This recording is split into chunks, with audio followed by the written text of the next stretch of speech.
I'm talking with Karen Ferris.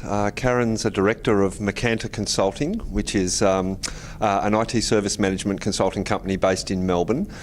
Karen presented a keynote address this morning entitled ITSM Monopoly, Don't Make ITSM Tool Selection a Game Chance. She presented us with a sustained metaphor about IT service management and the Monopoly board, which was a nice way to keep people interested.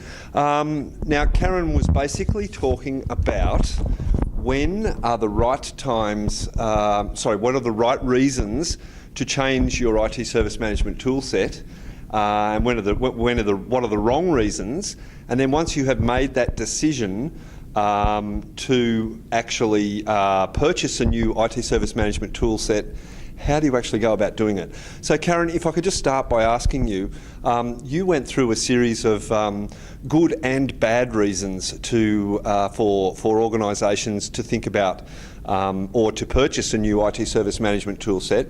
Could you run through some of the the right and the wrong reasons to be purchasing a new tool set? Yeah, absolutely. Let's start with the wrong ones, which is probably what most organisations do. The service management processes aren't working, the bottlenecks inefficient, ineffective, not meeting business needs, and it's too easy then to point the finger at the technology and say, oh, that's to blame, let's look at a new tool. And the broken processes will be broken in the new tool as they were in the old tool. So it can be, technology migration can be a bit of a whitewash to actually cover up the real errors, or maybe lack of education of people to use the tool, lack of training, like I said, lack of process improvement. So they're the wrong reasons. If the technology is really broken, if there's version lock because people can't afford to go to the next version, or the version upgrade path's too complex and too risky, they think they're locked into a vendor, poor maintenance, administration overheads, poor support and response from the vendor, they're all valid reasons to actually go and consider migrating to a new tool. So once you've made a decision that it's time to get a new IT service management tool set in, what are the key things that people need to think about when they are actually going about making the decision on which is the right one? Yeah, absolutely. And one of the things I talked about is the key things is identifying and engaging all of your stakeholders so you can make sure you're gathering all the requirements. Some you will engage more than others. Obviously, you can't have a workshop with everybody in the organisation, but people should have a channel, and there should be a two-way channel of communication so that they feel involved in the project. So identifying stakeholders, gathering all the requirements so there's no surprises, making sure you're aligning with the business strategy, what direction is the organisation going in, and is this tool in line with that strategy, and just careful selection, and just take your time to make sure you've got the right tool that meets those requirements, the vendor that you're going to have a long-term relationship with. They're probably the ones that people most likely miss when they're doing tool selection. Okay, and actually you went through some of the things that people need to be assessing before they send out an RFP. And I think you put up a table of showing, getting a scorecard together on and how to narrow it down to a shortlist. Yes, so I talked about gathering all your requirements, and one of the key things is to identify what your mandatory requirements are, so things that you are not going to move on, regardless of what the vendor says to you. They are absolutely mandatory and concrete, but then you have optional requirements, which are the nice things to have. And what I suggested is that you weight or rank those nice to have. So if you really wanted a live chat facility, you would give that a weighting of 5.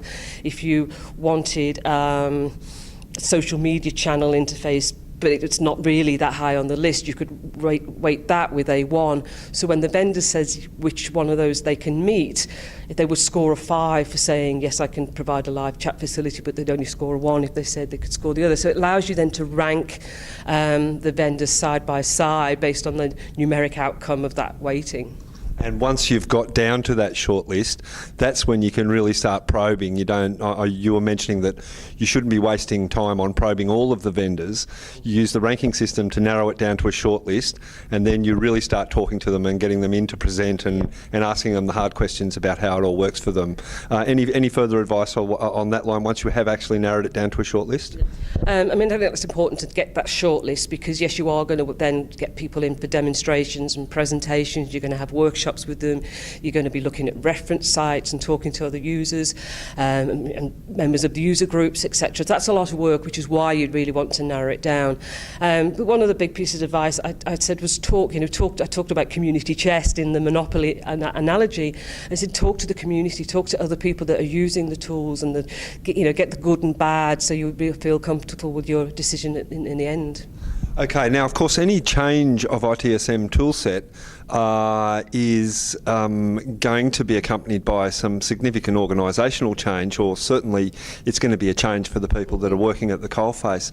So how important is it to measure up the organisational change that needs to go and align the organisational change, align the new toolset with organisational change program? Yeah, organisation change is probably the one big piece that people miss. But they see this just as a technology implementation or a technology change, but that technology is going to affect the way people work. It's going to affect their roles and it should do, because if it's not changing things, then why are you changing the technology? But it could affect people's roles and responsibilities. It could actually affect their jobs. So those people need to be brought on board and be able to embrace the change, so that the organisation at the end of the day gets the return on investment, of which is a large investment for these tools out there, and make sure that people, where we identify if there is any resistance to that change, that it can be managed. And so organisational change is absolutely crucial, and since doing the keynote presentation an hour or so ago, the feedback is from most people has been that's the bit that we're missing, and that's why we got it wrong. Okay, now thanks. Just in closing, you mentioned that there was a white paper that accompanied your presentation today. Where can people get their hands on that white paper if they'd like to have a little bit, more of a look at what you have been talking about today? Yeah, absolutely. From the Macanta site, that's macanta.com.au. Just go to the resources section, freely downloadable. There's no need to register. You can just grab the white paper there. Okay, thanks very much for your time, Karen. Thank you.